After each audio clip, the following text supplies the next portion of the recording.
시편 51편 17절에 있는 말씀인데요. 시편 51편 17절에 있는 말씀을 같이 한번 읽어보도록 하겠습니다. 51편입니다. 17절 한번 읽어볼까요? 하나님께서 구하시는 제사는 상한 심령이라. 하나님이여, 상하고 통회하는 마음을 주께서 멸시하지 아니하시리이다. 아멘. 아멘. 우리 한번 인사합시다. 하나님의 은혜가 당신에게 임하기를 원합니다. 하나님의 은혜가 당신에게 임하기를 원합니다. 아멘. 한 번 더요. 하나님이 당신에게 복 주시기를 원합니다. 하나님이 당신에게 복 주시기를 원합니다. 하나님이 당신에게 복 주시기를 원합니다. 동기 목사님이 있는데요, 성전을 건축했습니다. 근데 이제 3년 전에 성전 부지를 계약을 했어요. 그리고 1년 전에 기공 예배를 드려서 교회를 짓기 시작했습니다. 그리고 돌아오는 주에 입당 예배를 드리기로 했어요. 그런데 오늘 그 준공 허가가 지연이 돼가지고 돌아오는 주에 입당 예배를 못 드리게 되었어요. 3년 전부터 준비했던 일들이 안 돼버린 거죠. 얼마나 속상할까요? 그 목사님도 그렇고 성도님들도 그렇고 지칠 수도 있고 힘들 수도 있잖아요. 그런데 우리가 이것을 어떻게 생각하느냐, 어떻게 받아들이느냐 다른 것 같아요. 전도사님하고 얘기하면서 준공 허가가 지연된 거 뭐 여러 이유가 있을 수 있으나 우리 전도사님 그렇게 얘기하더라고요. 하나님이 좀 더 안전하게 이렇게 다 되고 난 다음에 예배를 드리는 것이 좋지 않았을까라는 생각이 들어요. 왜냐하면 많은 사람들이 모여서 예배 드릴 때 만에 하나라도 문제가 생기면 안 되잖아요. 그래서 이게 꼭 나쁘게 볼 것만이 아니라 이렇게 본다 하면 이것도 하나님의 은혜가 아닐까. 물론 우리가 당사자가 아니니까 이렇게 얘기할 수 있으나 어떤 사람들은 꼭 위로를 한다면서 우리 그 목사님한테 건축한다고 하니까 이렇게 위로를 하더라는 거예요. 내가 아는 목사님은 건축하다가 죽었어. 이게 무슨 위로가 있어?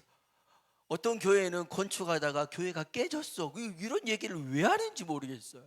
교회 깨졌던 얘기, 목사님이 죽었다는 얘기, 그게 무슨 위로겠어요.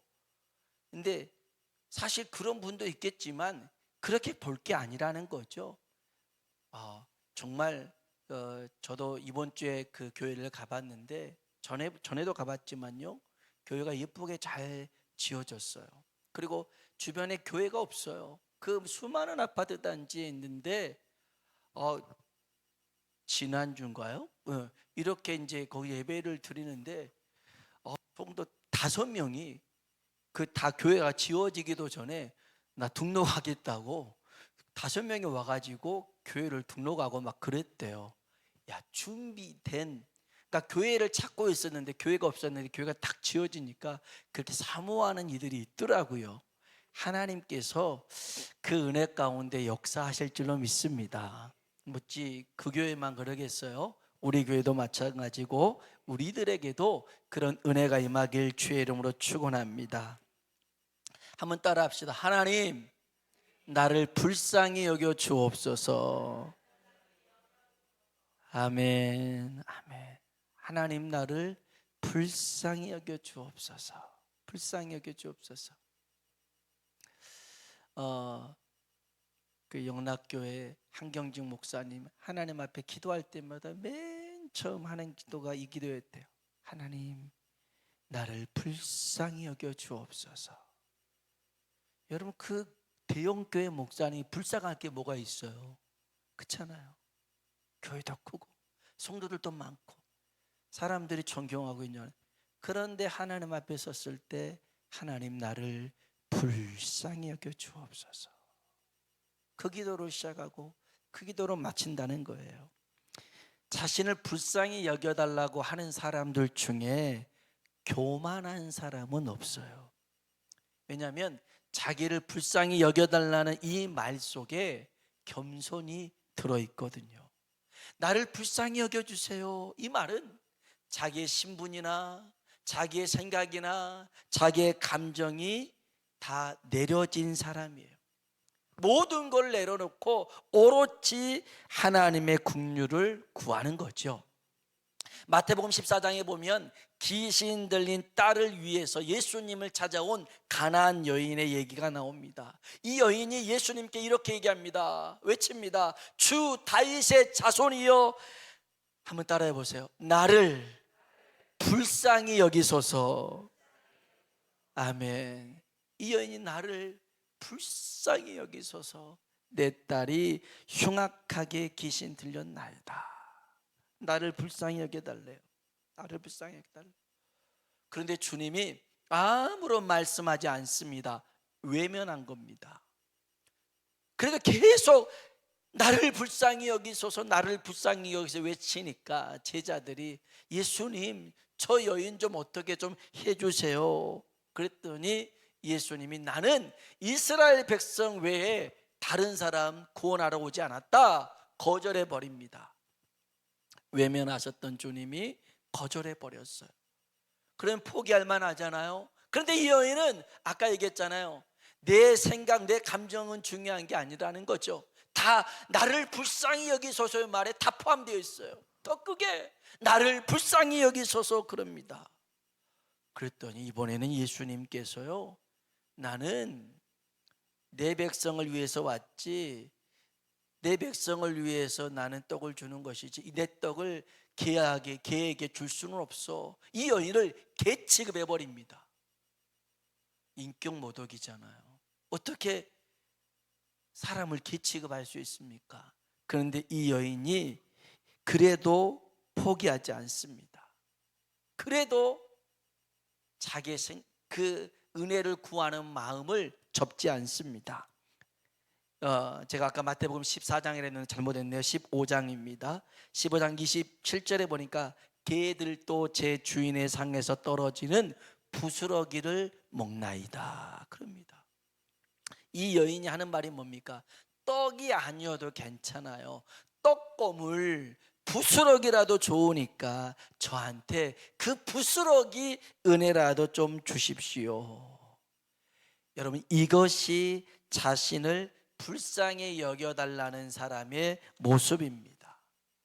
그런데요, 교만한 사람은요 이런 말 하지 않습니다. 자기의 신분, 자기의 생각, 자기의 감정을 드러냅니다. 문둥병, 나병에 걸린 나만 장군이 찾아옵니다. 이스라엘에 찾아와요. 이 나만 장군은 아람 나라의 2인자였습니다. 왕 다음으로 높은 사람이었어요. 그가 나병에 걸렸죠. 엘리사를 찾아옵니다. 찾아와서는 엘리사에게 자기 병을 고쳐달라고 합니다. 불쌍히 여겨달라는 말 하지 않습니다. 야, 나와서 내 병 좀 고쳐봐 그럽니다. 엘리사가요 코빼기도 보이지 않습니다. 그리고서는 사환을 시켜서 요단강에서 7번 씻으라고 합니다. 기분 나빴어요. 나만이 그럽니다. 야, 내가 누군 줄 알아? 나 2인자야 2인자. 내 생각에는 말이야, 엘리사가 나와서 내 머리에 손을 얹고 기도해서 나는 나을 거라 생각해. 누구 생각이에요? 나만의 생각이에요. 지 생각이에요. 에이씨 그냥 가자 이런 거였어요. 자기 감정이 상한 거예요. 우리나라에 보면 저 요단강보다 훨씬 크고 깨끗한 강들이 얼마나 많은데 거기에서 있으면 되지. 여전히 자기 신분, 자기 생각, 자기 감정을 내려놓지 못했습니다. 기분이 나빴어요. 나아만은요 엘리사를 찾아왔을 때 나를 불쌍히 여겨달라고 하지 않았어요. 치료할 수 있으면 고쳐봐, 내가 상 줄게, 내가 돈 많이 가져왔어. 협상하러 온 거였습니다. 거래하러 온 거였습니다. 여기에 역사가 일어나질 않아요. 한번 따라 합시다. 하나님, 나를 불쌍히 여겨주소서. 아멘.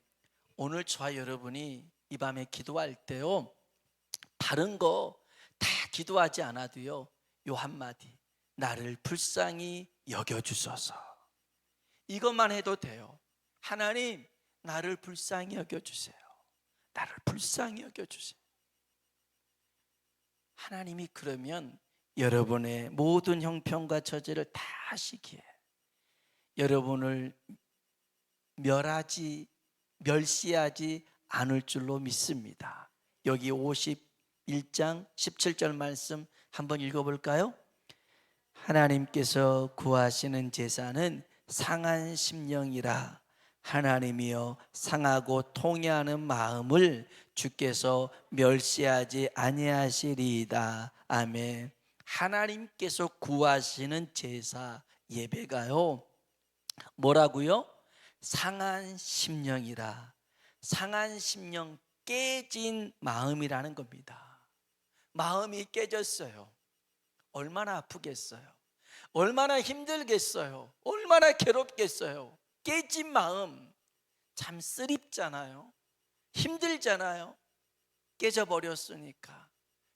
이게 깨질 때 그냥 깨졌겠어요? 누군가 짓밟아서 깨졌든지, 누군가 때려서 깨졌든지, 힘들어서 깨졌든지, 이 마음이 깨져버린 상태예요. 상한 심령입니다. 깨진 마음입니다. 마음이 깨졌고, 여기 보면 통회하는 마음이라는 겁니다. 애통하는 마음이랍니다. 너무너무 가슴이 아파서 이 가슴을 치고 있는 그 마음입니다.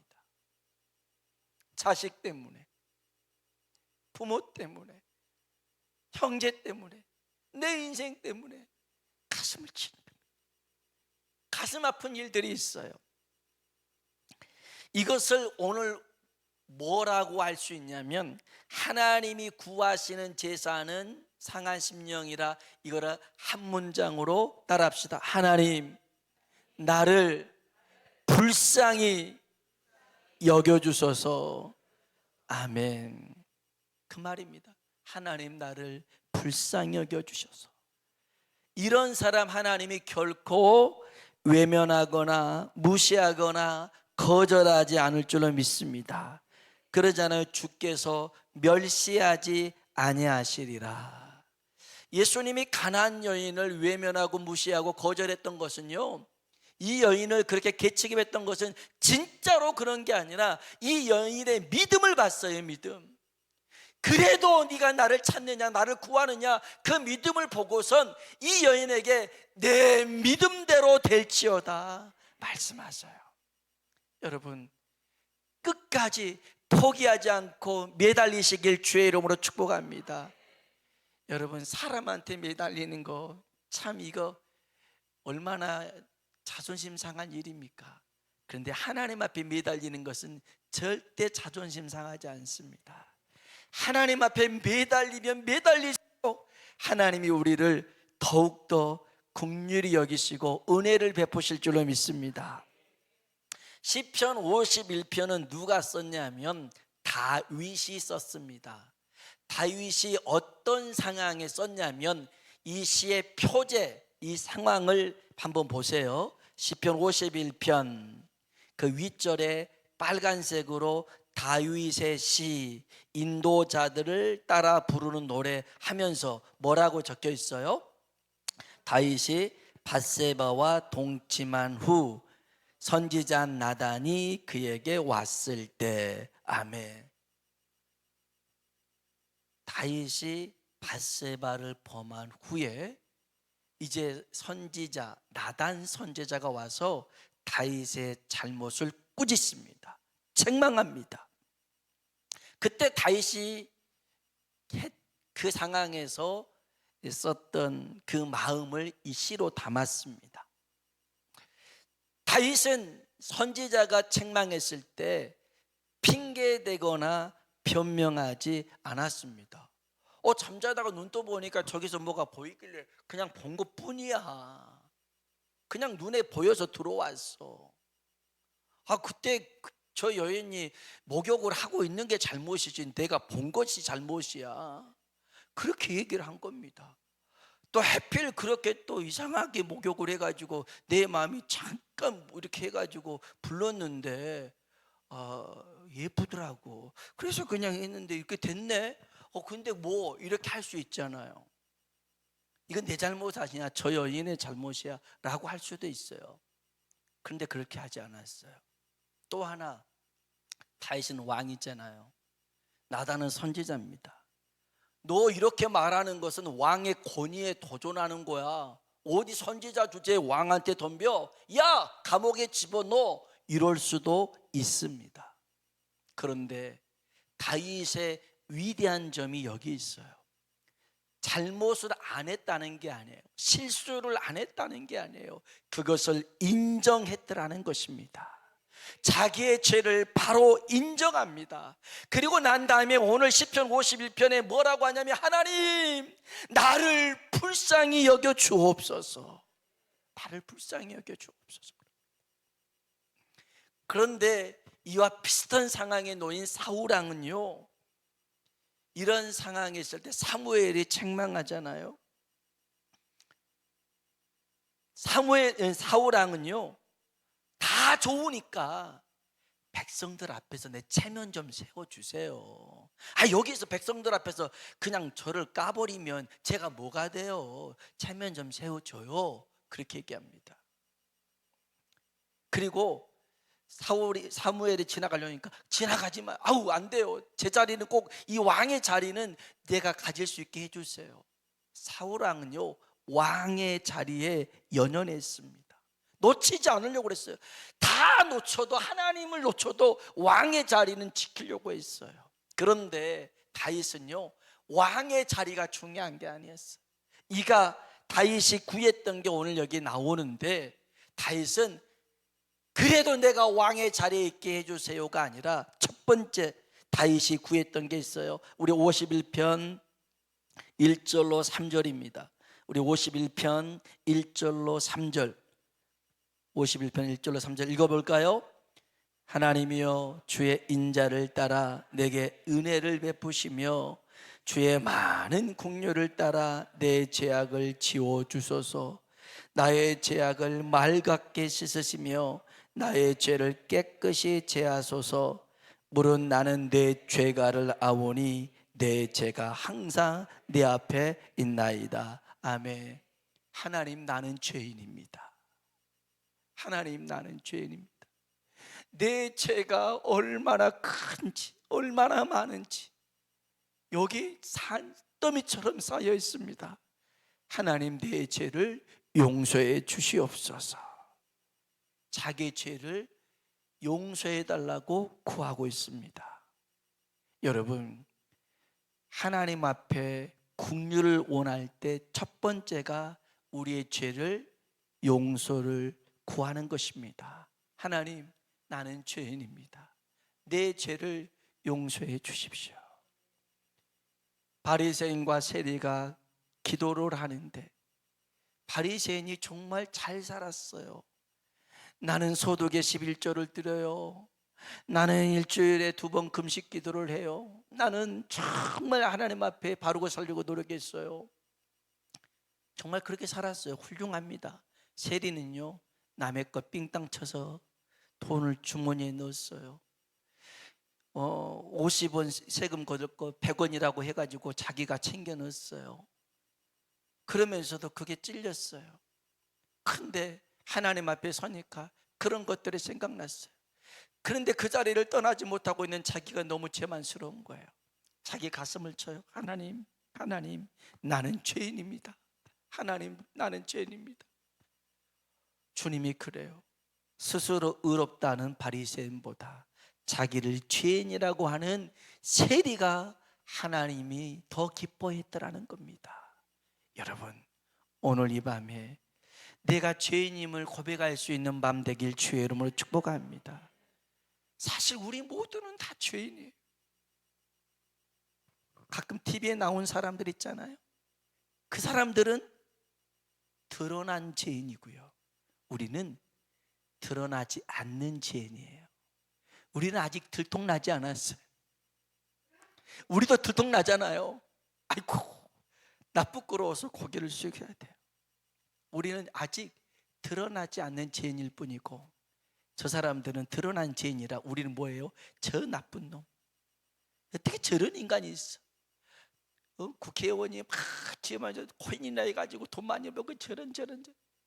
그런데 그 사람은 드러났을 뿐이고 나는 안 드러났을 뿐이에요. 다 똑같다. 근데 하나님은 다 알고 계시더라는 거예요. 그래서 여러분, 우리는 다 죄인인 줄로 믿습니다. 그래서요, 하나님 앞에 의인은 없어요. 의인은 없나니 하나도 없다라는 거예요. 오늘 우리가 죄인됨을 먼저 고백할 수 있길 주의 이름으로 축복합니다. 다윗은 자기가 죄인이라고 고백합니다. 둘째로 이 죄를 용서해 달라고 하면서 10절 한번 볼까요? 10절, 다윗이 두 번째로 구했던 건 이겁니다. 10절입니다. 하나님이여 내 속에 정한 마음을 창조하시고 내 안에 정직한 영을 새롭게 하소서. 아멘.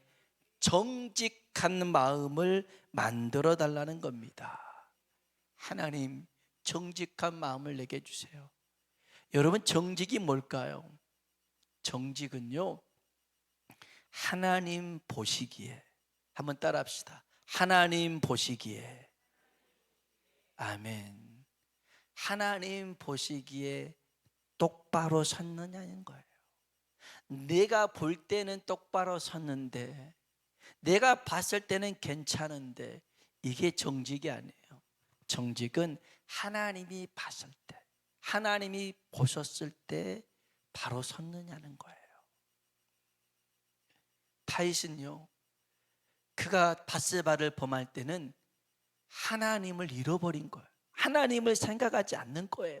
하나님을 지워버린 거였어요. 하나님 보시기에가 없었어요. 그런데 요셉은요, 보디발의 아내가 유혹할 때 요셉이 했던 말이 뭡니까? 내가 어찌 하나님 앞에서 하나님 보시는데 죄를 범할 수 있겠느냐 그랬어요. 정직입니다. 정직은 하나님이 보시는 마음이에요. 오늘 저와 여러분에게 하나님 보시는 마음이 회복되기를 주의 이름으로 축복합니다. 그건 누가 뭐라 하지 않아도요, 그 마음이 우리에게 주어진다면, 회복된다면 우리는 죄를 범하지 않고 하나님이 원하는 삶을 살게 될 줄로 믿습니다. 하나님, 내 안에 정직한 마음, 정직한 영을 새롭게 해 주십시오. 다윗의 두 번째 기도였어요. 오늘 저와 여러분도 마찬가지예요. 하나님, 나는 죄인입니다. 하나님을 의식하지 않고 내 마음대로 살았습니다. 용서해 주십시오. 세 번째입니다. 11절 읽어볼까요? 나를 주 앞에서 쫓아내지 마시며 주의 성령을 내게서 거두지 마소서. 아멘. 주의 성령을 거두지 마시옵소서. 성령이 떠나가지 않기를 구했습니다. 왕의 자리, 왕의 권위, 왕의 신분, 왕의 재물, 이런 거 구한 게 아니었어요. 성령님이 내게서 떠나지 않게 해주십시오. 여러분, 우리는요, 솔직히 성령님이 떠나면 아무것도 아닙니다. 에스겔서 37장에 보면 수많은 마른 뼈들이 살아나잖아요. 뼈들이 맞춰지고 심줄이 입혀지고 피부가 덮여지고 섰습니다. 그런데 여기 안에 생기가 없어요. 그러니 죽은 시체에 불과합니다. 근데 생기가 들어가니까, 성령이 들어가니까 하나님의 군대가 된 줄로 믿습니다. 성령이 충만해야 하나님의 군대가 됩니다. 성령이 충만해야 마귀를 이길 수가 있습니다. 세상을 이길 수가 있습니다. 근데 성령이 없잖아요. 그러면 들판에 있는 호수아비와 같습니다. 아이 참새들이요, 호수아비를 어떻게 호수아비인 줄 알고요, 와서 놀이터가 돼요. 머리 위에서, 어깨 위에서 참새들이 노래를 불러도 호수아비는 가만히 있어요. 호수아비니까 그래요. 살아있지 않으니까 그래요. 근데 살아있는 우리 옆에 참새가 붙은가요? 오지도 못하잖아요. 여러분, 성령으로 충만할 때 하나님의 군대가 될 줄로 믿습니다. 다윗은 자기가 여기까지 오면서 자기 능력이 아니라 성령의 능력으로 왔다는 것을 알았어요. 물론 성령님을 이용해서 더 자기 이 왕의 자리를 유지하려고 하는 게 아니라 성령 충만함이 사라지면 자기는 허수아비와 같은 존재임을 깨달았기 때문에 그래요. 여러분, 우리 교회가 성령으로 충만한 교회 되기 원합니다. 저나 여러분이나 성령님에게 붙들리길 주의 이름으로 축원합니다. 그래야 진짜가 되는 거죠. 네 번째는요, 12절 보세요. 12절 읽어봅시다. 주의 구원의 즐거움을 내게 회복시켜 주시고 자원하는 심령을 주사 나를 붙드소서. 아멘. 따라합시다. 구원의 기쁨을 회복하소서. 야, 죄를 지면요 기쁨이 사라집니다. 그러지 않던가요? 구원의 기쁨이, 감격이 사라져 버립니다. 신기합니다. 신기합니다. 죄책감이 몰려옵니다. 두려움이 몰려옵니다. 그런데 이 죄가 반복되잖아요. 그러면 죄책감도 없습니다. 두려움도 없습니다. 그냥 그대로 해왔던 대로 습관을 쫓아 죄를 짓습니다. 무서운 겁니다. 마음이, 심령이 문둥병 걸리는 거죠. 그래서 오늘 이 밤 나를 불쌍히 여기소서.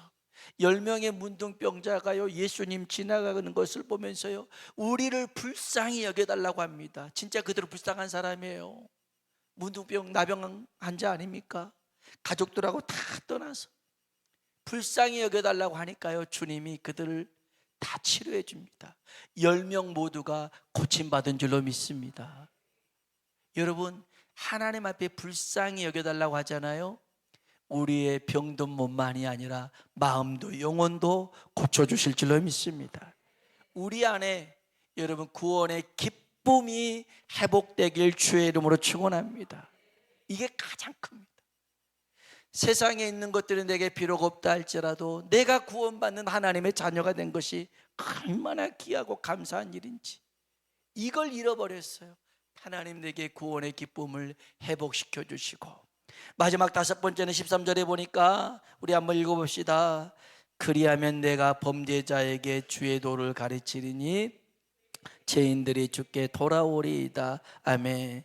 나와 같은 처지에 있는 자에게 은혜를 나누게 하소서. 자기처럼 이렇게 죄로 넘어진 자들 내가 가서 내 얘기하면서 그들 일으켜 세울 수 있도록 하나님 내게 은혜를 베풀어 주십시오 라는 겁니다. 오늘 저와 여러분에게 이런 은혜가 있길 주의 이름으로 축원합니다. 왕의 자리는 중요하지 않아요. 하나님이 우리를 불쌍히 여겨주시면 왕의 자리만이 아니라 우리 자녀들, 그 다윗의 후손에게도 이 왕의 자리를 계속 주십니다. 그러나 사울왕처럼 왕의 자리에 연연해 가지고 있으면요 사울의 시기에서 왕의 자리가 끝나버리고 맙니다. 사랑하는 성도 여러분, 오늘 이 밤에 하나님의 은혜를 구하시고 한번 따라 합시다. 하나님, 나를 불쌍히 여기소서. 아멘. 아멘입니다. 오늘 저와 여러분이 이렇게 주님 앞에 구한다면 하나님이 붙잡아 주실 줄로 믿습니다. 우리 같이 한번 찬양을